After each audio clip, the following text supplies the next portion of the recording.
nome é Camila. Tenho 33 anos. E as primeiras palavras que saíram da boca do meu filho, depois que contei que iria me casar novamente, não foram de felicidade. Ele largou o copo de refrigerante sobre a mesa, olhou diretamente para mim e disse: "Se você escolher ele, nunca mais vai me ver." Por um instante achei que tivesse ouvido errado. O restaurante estava cheio. Um garçom deixou cair uma bandeja ao fundo. Pratos se quebraram. Algumas pessoas riram, mas eu só conseguia olhar para o rosto do meu filho. "O que você disse?" perguntei quase sem voz. Lucas, com 22 anos, repetiu calmamente: "Você ouviu. Se casar com esse homem, esqueça que tem um filho." Meu coração pareceu parar. Até aquele momento, eu acreditava que conhecia o garoto, que havia criado praticamente sozinha, durante toda a minha vida adulta. Meu nome é Camila Oliveira. Moro em Campinas, no interior de São Paulo. Fiquei viúva quando Lucas tinha apenas alguns meses de vida. Meu marido, Rafael, morreu em um acidente de caminhão voltando de uma entrega noturna. Naquela época eu tinha apenas 22 anos. Passei semanas ouvindo pessoas dizerem que eu ainda era jovem, que um dia encontraria outro amor, mas eu só conseguia olhar para o berço do meu bebê e pensar que ele precisava de mim mais do que qualquer outra coisa.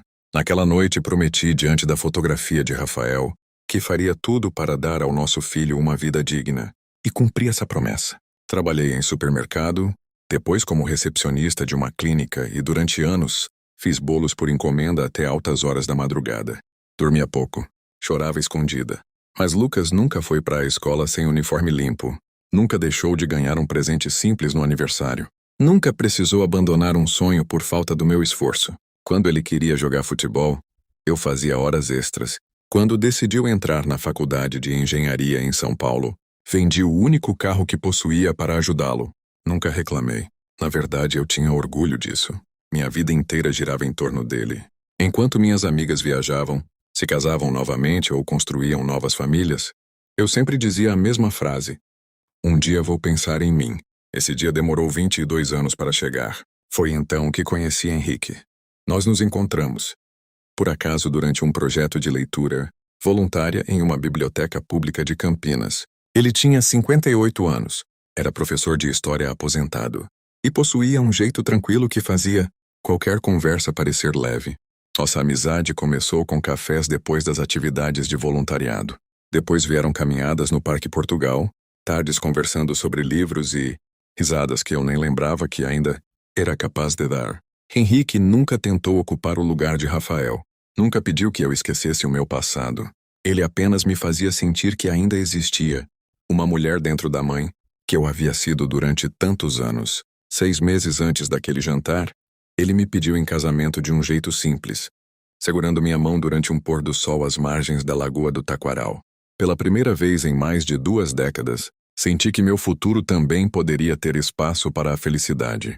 Eu jamais imaginei que contar essa notícia ao meu próprio filho seria o começo da maior batalha da minha vida. Lucas continuou me encarando como se eu tivesse acabado de dizer que venderia a casa onde ele cresceu. "Você enlouqueceu, mãe? Casar aos 33 anos depois de tudo o que aconteceu?" perguntou sem esconder o desprezo na voz. Respirei fundo antes de responder. "Eu só quero voltar a viver, filho." Ele riu de um jeito que nunca tinha visto. "Voltar a viver? Então eu e a memória do meu pai não foram suficientes?" Aquelas palavras atravessaram meu peito. Durante 22 anos eu tinha feito tudo para que Lucas nunca sentisse a ausência do pai. Guardei fotografias, contei histórias sobre Rafael, levei flores ao cemitério todos os anos e jamais permiti que alguém falasse dele com desrespeito. Mesmo assim, meu filho acreditava que amar novamente significava esquecer o homem que eu havia perdido. "Henrique nunca tentou substituir seu pai." Respondi com calma. "Ninguém pode fazer isso." Lucas balançou a cabeça. "Você simplesmente não percebe. Esse homem quer entrar na nossa família. Ele quer entrar na minha vida." A diferença parecia enorme para mim. Para Lucas não existia diferença alguma. Ele empurrou a cadeira para trás e ficou de pé. "Se você casar com ele, não apareça mais na minha casa." As pessoas das mesas ao lado começaram a olhar discretamente para nós. Senti meu rosto queimar de vergonha. "Lucas." Não terminei. Ele respirou fundo. "Quando eu tiver filhos um dia, eles nunca vão chamar outro homem de avô." Depois dessas palavras, saiu do restaurante sem olhar para trás. Fiquei sentada por vários minutos. O jantar que deveria marcar um novo começo havia terminado em silêncio e lágrimas. Naquela mesma noite, meu celular vibrou. Era uma mensagem dele. Ainda dá tempo de cancelar esse casamento. Escolha com cuidado. Escrevi imediatamente. Vamos conversar amanhã. Eu te amo. Fiquei olhando para a tela durante alguns segundos. Então me lembrei de uma conversa antiga com minha mãe. Eu tinha pouco mais de 20 anos quando reclamei porque Lucas fazia birra sempre que ouvia um não. Minha mãe segurou minhas mãos e disse: Camila, amar um filho não significa viver com medo de decepcioná-lo. Naquela época não entendi. Agora aquelas palavras faziam todo sentido. Apaguei a mensagem antes de enviá-la. Pela primeira vez em muitos anos, decidi não correr atrás dele para pedir desculpas por algo que eu não tinha feito. 2 dias depois encontrei Henrique em uma pequena cafeteria perto da Avenida Norte e Sul. Assim que me viu entrando, ele percebeu que alguma coisa estava errada. O jantar foi difícil? Perguntou. Sentei em frente a ele e contei tudo. Cada palavra, cada ameaça, cada lágrima. Quando terminei, Henrique permaneceu em silêncio por alguns instantes. Depois segurou minha mão com delicadeza. Camila, se você decidir cancelar nosso casamento por causa do Lucas, eu vou entender. Olhei para ele surpresa. Você esperou 22 anos para pensar em si mesma. Não quero ser o motivo de você perder seu filho. Meus olhos se encheram de lágrimas. Qualquer outra pessoa teria insistido para que eu escolhesse o casamento. Henrique fazia exatamente o contrário. Ele estava disposto a abrir mão da própria felicidade para evitar que eu sofresse. Naquele instante percebi uma coisa. Enquanto meu filho tentava controlar minha vida usando o medo, Henrique me oferecia liberdade. Mesmo que isso significasse me perder. Eu ainda não sabia qual decisão tomaria, mas pela primeira vez, comecei a me perguntar se Lucas realmente estava tentando proteger a mãe, ou proteger alguma outra coisa que eu ainda não conseguia enxergar. Os dias seguintes passaram lentamente, mas uma coisa mudou completamente. Lucas começou a me ligar com uma frequência que nunca tinha acontecido antes. No início pensei que ele estivesse arrependido, mas cada conversa terminava exatamente no mesmo assunto. Mãe, você ainda pode desistir desse casamento. Henrique tem casa própria, trabalho, aposentadoria. Ele não precisa de nada, meu Lucas. Você não sabe disso. Sempre a mesma resposta. Na sexta-feira à tarde ele apareceu de surpresa na minha casa em Campinas. Trouxe um bolo de chocolate, algo que eu costumava fazer para ele quando era criança. Conversamos por alguns minutos sobre assuntos sem importância, até que ele começou a olhar para cada canto da sala. As fotografias, os móveis, o jardim. Depois perguntou com um sorriso forçado. Você nunca pensou em vender esta casa? Franzi a testa. Vender? Por quê? Ela é grande demais para uma pessoa só. Em breve não estarei sozinha. Assim que respondi, o sorriso dele desapareceu. Ainda dá tempo de mudar de ideia. Fingi não perceber. Quando Lucas foi embora, notei que havia esquecido uma pasta sobre o sofá. Peguei a pasta para entregar a ele. Mas alguns papéis escorregaram pelo chão. Entre eles havia um folheto colorido. Residencial Jardim das Acácias. Condomínio Premium para a melhor idade. Fiquei olhando aquele papel por vários segundos. Talvez fosse apenas uma coincidência. Talvez, mas alguma coisa dentro de mim começou a ficar inquieta. Na noite seguinte, meu telefone tocou. Era Lucas. Atendi imediatamente. Filho. Antes que eu terminasse a frase, ouvi vozes. Ele não havia desligado corretamente. Percebi que estava conversando com alguém. A voz masculina parecia nervosa. Reconheci imediatamente. Era Vinícius, o melhor amigo dele desde a faculdade. Se ela casar, tudo muda, disse Vinícius. Lucas respondeu em voz baixa. Eu sei. Meu coração acelerou.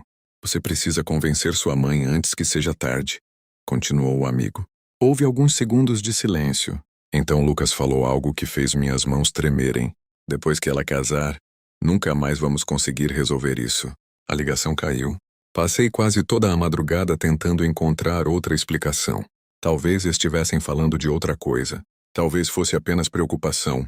Mas quanto mais eu pensava, menos sentido aquilo fazia. Na segunda-feira resolvi procurar uma pessoa em quem confiava havia muitos anos. A doutora Patrícia Albuquerque. Ela era advogada da minha família desde a época em que Rafael ainda estava vivo. Foi ela quem organizou toda a documentação depois da morte dele. Quando entrei em seu escritório em Campinas, ela sorriu. Camila. Faz tempo. Retribuí o sorriso. mas ela percebeu rapidamente que havia algo errado. Contei toda a história, desde o pedido de casamento até a ligação que eu tinha ouvido por acidente. Patrícia permaneceu em silêncio durante alguns segundos. Depois fez apenas uma pergunta. O que você realmente quer? Quero me casar, mas também não quero perder meu filho. Ela assentiu. As duas coisas podem acontecer ao mesmo tempo. Ou nenhuma delas. Mas você precisa descobrir se o problema do Lucas é emocional ou financeiro. Olhei para ela sem entender. Financeiro? Patrícia abriu uma gaveta. Retirou uma pasta. Antes de responder, preciso lhe mostrar uma coisa. Ela colocou alguns papéis sobre a mesa. Reconheci imediatamente o nome do meu filho. Lucas Oliveira. A data era de quase um mês antes de eu contar sobre Henrique. O que é isso? Patrícia respirou fundo. Seu filho veio até mim semanas atrás. Senti um frio percorrer meu corpo. Fazer o quê? Perguntar como funcionava um processo de administração dos bens de um pai quando ele começava uma nova relação. Meu coração disparou. Ela continuou. Eu não entreguei nenhuma informação. Apenas expliquei que qualquer decisão dependeria exclusivamente de você. Olhei novamente para os documentos. Minhas mãos tremiam. Então encontrei uma anotação feita pelo próprio Lucas durante aquela consulta. Uma única frase. Preciso garantir que o patrimônio da minha mãe continue protegido. Antes que seja tarde. Fiquei sem conseguir respirar por alguns segundos. Henrique ainda nem fazia parte oficialmente da minha vida quando meu próprio filho já estava preocupado com os meus bens. Naquele instante, uma pergunta começou a ecoar dentro de mim.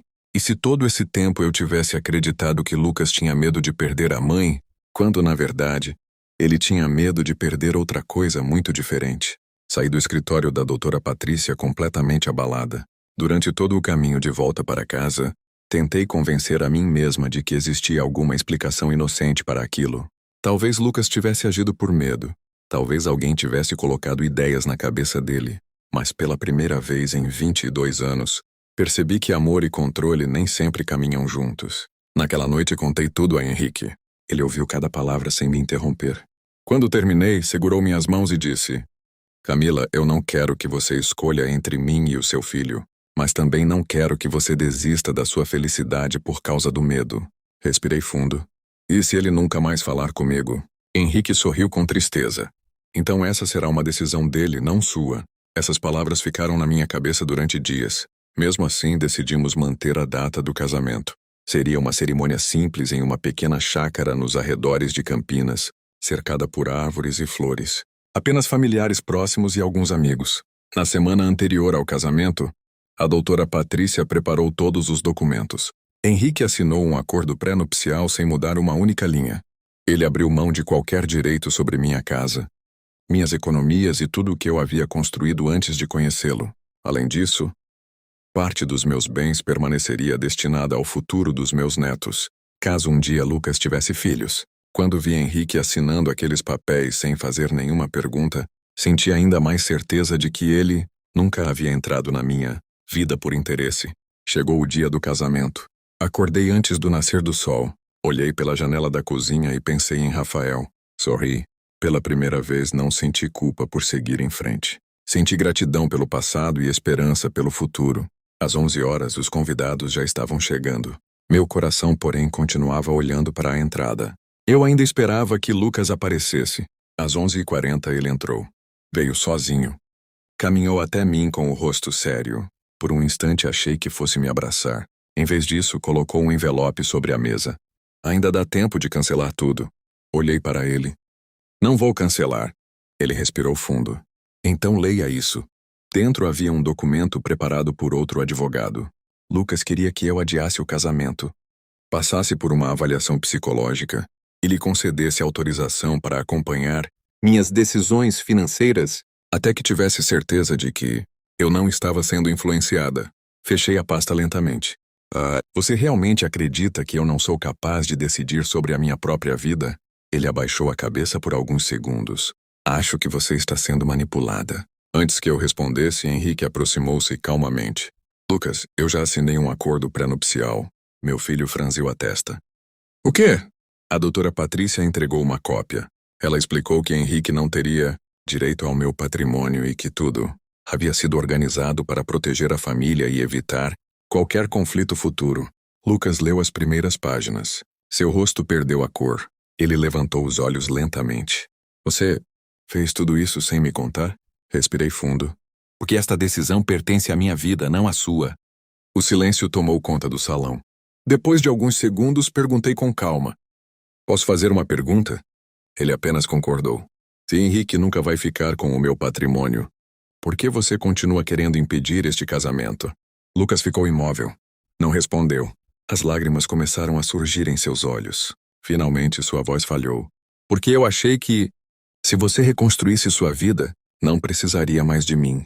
Naquele instante compreendi que existiam duas verdades. Havia sim preocupação com dinheiro, mas existia também um medo profundo de perder o lugar que ele ocupou durante tantos anos. Aproximei-me devagar. Segurei seu rosto entre minhas mãos como fazia quando ele era criança. Lucas, um filho nunca perde o lugar no coração de uma mãe. Ele começou a chorar. Eu fui injusto. Assenti. Foi. Eu deixei outras pessoas colocarem medo dentro de mim. Eu sei. Você consegue me perdoar? Olhei para Henrique. Ele apenas sorriu discretamente. Voltei meus olhos para Lucas. Eu já tinha perdoado você antes mesmo de ouvir esse pedido. Mas existe uma condição. Ele respirou fundo. Qual? Nunca mais tente controlar minha felicidade usando o meu amor por você. Ele fez que sim com a cabeça. Eu prometo. Minutos depois, caminhamos até o jardim. O celebrante iniciou a cerimônia. Quando Henrique segurou minha mão, senti uma paz que não experimentava havia muitos anos. Ao final dos votos, fomos declarados marido e mulher. Os convidados aplaudiram emocionados. Olhei para a primeira fila. Lucas também estava aplaudindo. Seus olhos ainda estavam vermelhos, mas havia um sorriso sincero em seu rosto. Alguns meses depois, os almoços de domingo voltaram a acontecer. Henrique nunca tentou ocupar o lugar de Rafael. Lucas aprendeu a respeitá-lo pelo homem que ele era, e não pelo medo que havia criado em sua imaginação. Naquele dia entendi a maior lição da minha vida. O amor verdadeiro nunca pede que você abandone a própria felicidade para provar que ama alguém. Quem realmente ama caminha ao seu lado e não prende seus passos. E depois de 22 anos vivendo apenas para o meu filho, finalmente aprendi que cuidar de mim também era uma forma de honrar a mulher que eu me tornei.